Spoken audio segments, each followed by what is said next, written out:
तो शुरू करते हैं आज के डेली चैलेंज के सोल्यूशन के साथ। तो ये रहा हमारा पीएनसी का एक question. On the normal chess board I1 and I2 are two insects which starts moving towards each other. तो मैं इसको हिंदी में एक्सप्लेन करता हूँ, बड़ा सवाल है। तो इस तरह से हमारा चेस बोर्ड होता है। ये रोज़ और कॉलम्स मैंने पूरे नहीं बनाए, बस रिप्रेजेंटेशन के लिए। तो हमारा एक इंसेक्ट तो यहाँ से स्टार्ट कर रहा है, बिल्कुल लोअर बॉटम से लेफ्ट साइड में, और एक हमारा अपर राइट से स्टार्ट कर रहा है, ठीक है। और ये दोनों इस तरह से मूव कर रहे हैं कि जो हमारा ये वाला इंसेक्ट है ये या तो इधर मूव कर सकता है या फिर इधर मूव कर सकता है, और जो हमारा ऊपर वाला इंसेक्ट है वो या तो ऊपर इधर मूव कर सकता है लेफ्ट साइड में, या नीचे मूव कर सकता है। और ये दोनों चेस बोर्ड की लाइंस के अलोंग ही चल सकते हैं, ठीक है। तो इस तरह से लाइंस के अलोंग जैसे चल रहा है, ठीक है। ग्रीन पेन से मैं रिप्रेजेंट कर रहा हूँ। सेम गोस फॉर ऊपर वाले के लिए, ये इस तरह से ही मूव कर सकता है लाइंस के अलोंग, ठीक है।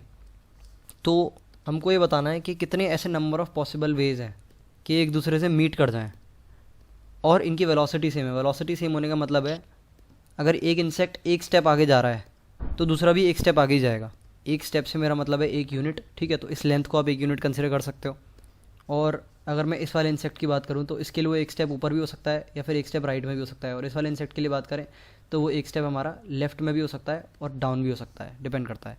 तो हो सकता है ये वाला हमारा डाउन चला जाए एक स्टेप में और ये वाला हमारा राइट चला जाए। तो सिंपली हमें थोड़ा दिमाग लगाना है और ये बताना है कि कितने पॉसिबल तरह से ये दोनों एक दूसरे से मीट कर सकते हैं। तो सवाल बहुत ज़्यादा आसान है, दिखने में टफ लग रहा है। तो वीडियो को पोस्ट करो और सवाल को ट्राई करो। सिंस इट्स अ चैलेंज तो दिमाग लगाना पूरा। It's a battle worth fighting. तो गुरु हो जा शुरू। तो इसको ढंग से समझने के लिए हमें एग्जैक्ट चेस बोर्ड पे कितने रोज़ और कितने कॉलम्स होते हैं वो बनाना पड़ेगा। तो हमारा चेस बोर्ड दिखने में कुछ इस तरह का होता है, और ये चीज़ आपको पहले से याद होनी चाहिए। वैसे तो एडवांस वाले जनरली मेंशन कर देते हैं, बट भरोसा नहीं किया जा सकता। तो ये चीज़ याद रख लेना कि चेस बोर्ड 8x8 का होता है, ठीक है। 8 ब्लॉक्स वर्टिकल में, 8 ब्लॉक्स हॉरिजॉन्टल में। तो हम शुरू करते हैं अपने सवाल के सोल्यूशन के साथ, ठीक है। तो हमारा एक इंसेक्ट है जो कि हमारा यहाँ से शुरू कर रहा है, और एक इंसेक्ट है जो कि यहाँ से शुरू कर रहा है, ठीक है। तो हमारे भाई एक बार में एक स्टेप कर सकते हैं, और दोनों के स्टेप्स मैंने पहले मेंशन कर दिए थे। तो ये वाला हमारा या तो ऊपर जा सकता है, ये हमारा राइट जा सकता है, ये वाला हमारा या तो लेफ्ट जा सकता है या डाउन जा सकता है, ठीक है। तो हमें बताना है टोटल नंबर ऑफ कितने पॉसिबल वे से ये मीट कर सकते हैं। जैसे कि मैं आपको एग्जांपल देता हूँ, अगर किसी को सवाल समझ नहीं आया तो एक बड़ा ही सिंपल सा वे हो जाएगा मीट करने का कि सीधे सीधे चलता जाए भाई बिना रुके, ठीक है। और ये हमारा ऊपर वाला भाई भी सिर्फ इधर चलता जाए, ठीक है। तो ये हमारा एक वे है मिलने का। और हमारा मिलने का एक वे हो सकता है कि ये भाई पहले तो इधर गया, फिर इधर मुड़ गया, फिर ऊपर चलता गया चलता गया चलता गया और चलता ही रहा, ठीक है। और ये वाला भाई जो है हमारा, ये नीचे गया और ऐसे करके आगे बढ़ता रहा बढ़ता रहा बढ़ता रहा, और ये लोग यहाँ मिल गए, ठीक है। ध्यान रखना इक्वल नंबर ऑफ टाइम में इक्वल नंबर ऑफ स्टेप्स ही चलेंगे ये। तो ये हमारा एक तरीका हो गया। एक तरीका हमारा ये हो सकता है कि ये हमारा 2 स्टेप तो यहाँ ऊपर चला, और ये हमारा इस तरह से 2 स्टेप इधर ऊपर चल गया, और ये हमारा फिर इधर मुड़ गया, और ये ऊपर चलता गया चलता गया चलता गया चलता गया, इसी तरह से चलता गया, ठीक है। और इसके करस्पॉन्डिंग वो भी ऐसे चलता गया और दोनों मिल गए। तो दोनों पार्टिकल्स जो हैं, दोनों इंसेक्ट जो हैं, अलग अलग पाथ चूज़ करेंगे तो एक नया वे डेवलप हो जाएगा। इस तरह से टोटल कितने नंबर ऑफ तरीके से वो एक दूसरे में मिल सकते हैं, ठीक है। तो इसमें थोड़ा सा दिमाग लगाना है। वैसे चेस प्रॉब्लम्स जो होती हैं बहुत ज़्यादा फ्रिक्वेंट भी होती हैं, तो आप इस पैटर्न को याद भी रख सकते हो, जो चीज़ मैं आपको सिखाने वाला हूँ, ठीक है। अब अगर आप ढंग से ऑब्जर्व करोगे इस सवाल को तो बड़ी कमाल की चीज़ निकल के आएगी कि ये इंसेक्ट जब भी मीट करेंगे हमेशा डायगोनल के अलोंग ही मीट करेंगे। ये चीज़ मैं प्रूव कर दूंगा। पहले देख लेते हैं डायगोनल के अलोंग का मतलब क्या है। ये जो पॉइंट्स यहाँ पे मैं मार्क कर रहा हूँ, इन्हीं पॉइंट्स पे मीट कर सकते हैं और कोई भी पॉसिबिलिटी नहीं है, ठीक है। तो ऐसा मैंने कैसे बोल दिया, देखो एक स्टेप, या मैं बोलूँ एक यूनिट ही चल सकता है एक इंसेक्ट एक बार में, क्योंकि दोनों की स्पीड सेम दे रखी है। तो आप कोई भी केस बना देना, कोई भी केस। तो अगर हम इस बात को ऑब्जर्व करें कि दोनों को मिलने के लिए क्या क्या चाहिए, तो मान लो हमारे कुछ नंबर ऑफ इधर जाने वाले स्टेप्स, यानी कि लेफ्ट डायरेक्शन में जाने वाले स्टेप्स ये भाई हमारा चलता है, ठीक है। तो इस नंबर को n1 मान लेते हैं। और कुछ नंबर ऑफ स्टेप्स हमारा ये भाई चलता है राइट की तरफ, तो इसको हम n2 मान लेते हैं, ठीक है।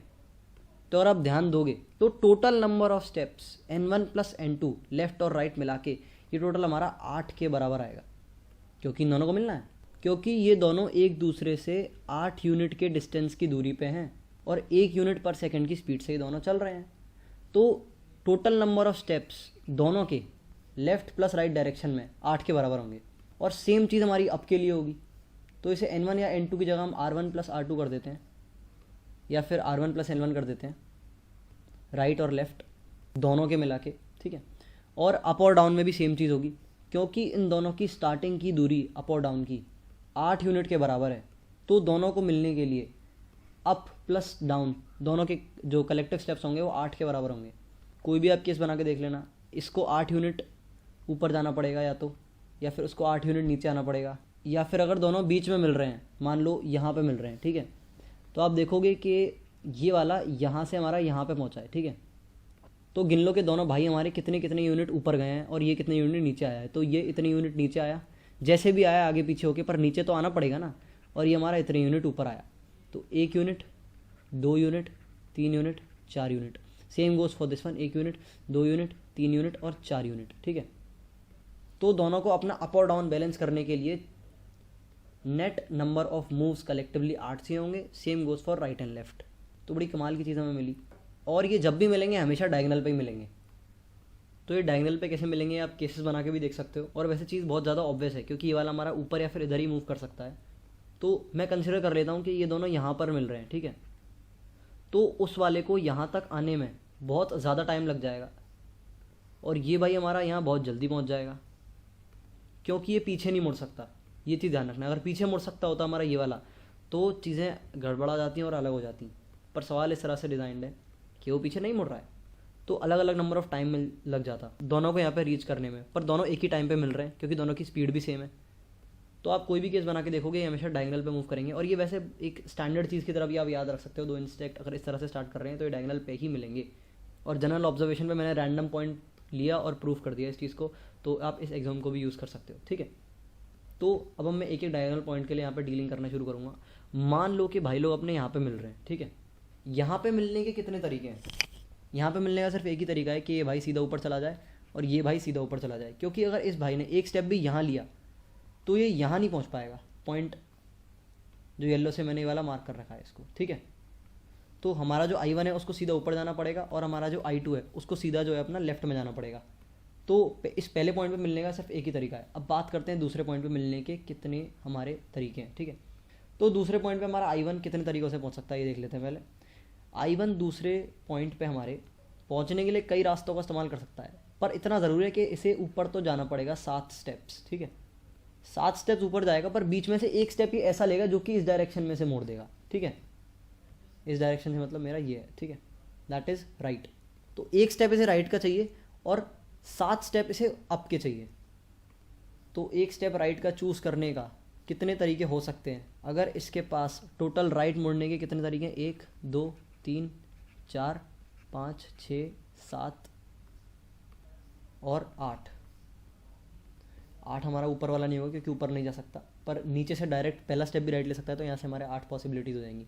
1 2 3 4 5 6 7 8। तो भाई अपना सिंपली ऊपर मूव कर रहा है, पर बीच में से कोई भी एक स्टेप वो रैंडमली राइट ले सकता है कि उसे अपने येलो वाले सेकंड पॉइंट पे मूव करना है। तो इसके हमारे टोटल 8 स्टेप में से एक राइट स्टेप चूज़ करने के तरीके हो जाएंगे 8C1। अब सेम चीज़ हमारी I2 के साथ होगी, उसको एक स्टेप हमारा डाउन में चाहिए और बाकी वो हमारा लेफ्ट ही मूव करता रहेगा। तो 8 में से एक डाउन स्टेप चूज़ करने के तरीके हो जाएंगे हमारे 8C2।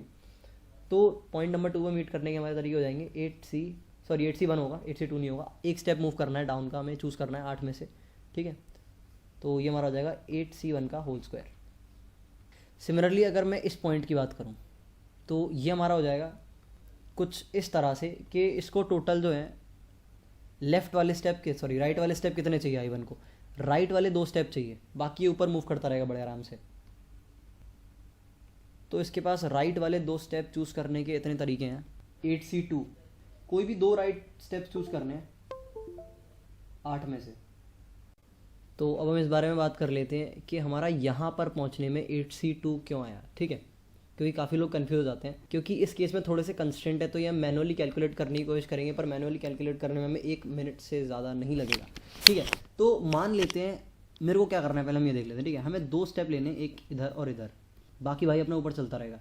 तो सिंपली राइट डायरेक्शन में हमें 2 स्टेप लेने हैं, और पहला स्टेप हमारा कॉलम 1 में होगा और दूसरा स्टेप हमारा कॉलम 2 में होगा। तो मैं मान लेता हूँ कॉलम 1 में मैंने ये वाला स्टेप ले लिया, अपना पहला वाला स्टेप ही मैंने राइट ले लिया। तो कॉलम 2 में मेरे पास कितने सारे ऑप्शन बचते हैं ये चेक करते हैं। एक ऑप्शन यहाँ बचेगा, एक ऑप्शन यहाँ बचेगा, एक ऑप्शन यहाँ बचेगा, 3 हो गए, चौथा इधर, 5वां इधर, छठा इधर और 7वां इधर। तो टोटल मेरे पास 7 ऑप्शन हो गए, तो 7 लिख लेते हैं भाई। अब मैं मान लेता हूँ कि मैंने जो स्टेप लिया है कॉलम 1 में राइट की तरफ वो ये वाला है, ना कि ये वाला जो मैंने पहले किया था, ठीक है।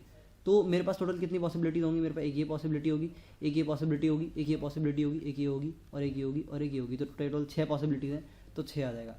अगर मैं मान लूँ कि मैंने कॉलम 1 में जो राइट स्टेप लिया था वो ये वाला है, तो मेरे पास टोटल 5 पॉसिबिलिटीज़ बनेंगी। इस तरह से हमारा चलता जाएगा, 5 के बाद 4, 4 के बाद 3, 3 के बाद 2, 2 के बाद 1। तो ये हमारी AP बन जाएगी 7 से लेके 1 तक की, जिसका कि सम होता है 7 × 8/2, दैट इज़ हमारा 8C2 ही होता है। ठीक है, तो 5 + 4 से लेके 1 तक, दैट इज़ 7 × 8/2 = 8C2। इसी तरह से अगर आप इस वाले के लिए कैलकुलेट करोगे तो आपका 8C3 निकल के आएगा। तो क्योंकि ये हमारा 8C2 आया है, तो इस वाले इंसेक्ट के लिए भी 8C2 वेज होंगे, तो हमारा हो जाएगा 8C2 × 8C2। और अगले वाले के लिए आप मैनुअली कैलकुलेट करोगे तो आपका 8C3 × 8C3 आएगा। इस तरह से हम आगे चलते रहेंगे तो हमारी प्रॉपर सीरीज़ बन जाएगी ये। पहला हमारा टर्म 1, दूसरा हमारा 8C1 का होल स्क्वायर, तीसरा हमारा 8C2 का होल स्क्वायर, चौथा हमारा 8C3 का होल स्क्वायर। ठीक है, और इस तरह से हमारी सीरीज़ कंटिन्यू हो जाएगी NCR के होल स्क्वायर की, और ये एंड होगी हमारी 8C8 पे जाके, जो कि हमारा ये वाला स्टेप है। इसका भी एक ही तरीका होगा और 8C8 की वैल्यू 1 ही होती है। तो ये हमारी सीरीज़ बन गई समेशन NCR का होल स्क्वायर। ठीक है, n की वैल्यू 8 है और r की वैल्यू हमारी 1 से लेके n तक। इसका सम होता है हमारा 2NCN। यहाँ से हमारा आ जाएगा आंसर 16C8। ठीक है, पर अभी भी लोगों को समझ नहीं आया होगा क्योंकि मैंने ये 8C3 जो लिखा है इसको मैंने मैनुअली कैलकुलेट करके नहीं दिया था, और काफ़ी लोग कन्फ्यूज़ होंगे।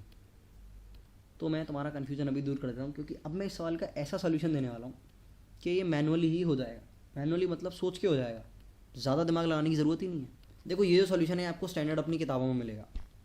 अगर आप किसी रैंडम वीडियो पर सर्च करके जाके देखते हो, आपको यही तरीके बताएंगे और गिनाएंगे, पर इसका एक शॉर्ट तरीका भी है जिसमें आपको पेन तक यूज़ करने की ज़रूरत नहीं है, क्योंकि हमारा आंसर आ रहा है 2NCN। यानी कि n क्या है ये इस बात के इंडिपेंडेंट है। यहाँ पर हमारा n 8 था क्योंकि चेस बोर्ड है हमारा, उसमें 8 यूनिट्स होती हैं। अगर मैं 3 यूनिट कर दूँ, 4 यूनिट कर दूँ, 2 यूनिट कर दूँ, 1 यूनिट कर दूँ, आंसर मेरा हमेशा 2NCN ही रहेगा सवाल में। तो पहली चीज़ तो मैं 2 तरीके और बताने वाला हूँ आपको। पहला तरीका बताता हूँ आसान। आप ये कर सकते हो कि आप 2/2 का ले लो। ठीक है, इसमें आप मैनुअली काउंट करके देख लो कि कितने केसेस होंगे। ठीक है, तो यहाँ पर पहुँचने का एक तरीका, ठीक है, और बीच में पहुँचने के हमारे टोटल 4 तरीके आएंगे, दैट इज़ 2 स्क्वायर, 2 उसके लिए, 2 उसके लिए, और फिर हमारा यहाँ पर पहुँचने का एक तरीका। ठीक है, तो ये हमारा आ गया 1 + 4 + 4 दैट इज़ 6। क्या ये 2NCN के बराबर आ रहा है? क्या ये 4C2 के बराबर आ रहा है? जी हाँ, ये 4C2 के बराबर आ रहा है, दैट इज़ 4 × 3/2। सेम चीज़ आप 3x3 के लिए चेक करोगे, आपका 2NCN आ जाएगा। तो अगर 1x1 के लिए, 2x2 के लिए, 3x3 के लिए सेम आ रहा है, तो 8x8 के लिए भी सेम ट्रेंड फॉलो होगा। पहला तो ये तरीका है भाई। अब दूसरा तरीका इससे भी ज़्यादा आसान होने वाला है, बिल्कुल मैनुअल, बिल्कुल ही मैनुअल। तो चेस बोर्ड को घेल में ले आते हैं वापस से। तो अगर हम पूरे सवाल को ध्यान से ऑब्जर्व करें तो ये हमें पता होने से पहले चीज़ तो डायगोनल पे इंटरसेक्ट करेंगे, ये जनरल ऑब्जर्वेशन वाली चीज़ें हमें पता चल चुकी होगी अब तक। तो किसी तरह से इस वाले इंसेक्ट को किसी पर्टिकुलर पाथ के थ्रू मान लो कहीं भी पहुंचना है डायगोनल पे, और इस वाले को कहीं भी पहुंचना है। ठीक है,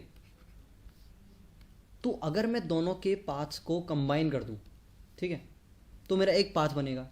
तो अगर मैं सवाल को थोड़ा कन्वर्ट कर दूं, आंसर को वहीं फिक्स रख के, तो जो मैं आगे बोलने वाला उस चीज़ को ध्यान से सुनना।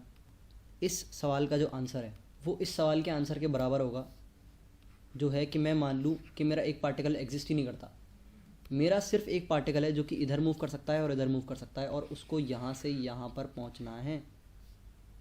इसमें मैं डायरेक्ट 2NCN बोल सकता हूँ, क्योंकि यहाँ पर जो है इसको टोटल नंबर ऑफ़ स्टेप्स हमारे 2n लेने पड़ेंगे, क्योंकि 2n इधर लेने पड़ेंगे और 2n नीचे लेने पड़ेंगे, सॉरी n इधर लेने पड़ेंगे लेफ्ट में, और n डाउनवर्ड देने पड़ेंगे। टोटल 2n स्टेप्स हैं, क्योंकि यहाँ पे इसके पास n पॉसिबिलिटीज़ जो है लेफ़्ट जाने की और n पॉसिबिलिटीज़ पर डाउन जाने की, तो टोटल 2n पॉसिबिलिटीज़ है।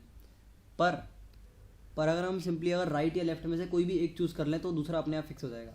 तो ये इस तरह से है कि मान लो ये पार्टिकल सिर्फ नीचे जा रहा है, ठीक है, मान लो ये पार्टिकल सिर्फ नीचे जा रहा है, आपको सिर्फ राइट स्टेप्स चूज़ करने हैं, सॉरी मेरा मतलब लेफ़्ट, आपको सिर्फ चूज़ करना है कि लेफ़्ट कहाँ कहाँ मुड़ेगा, बाकी नीचे जा रहा है।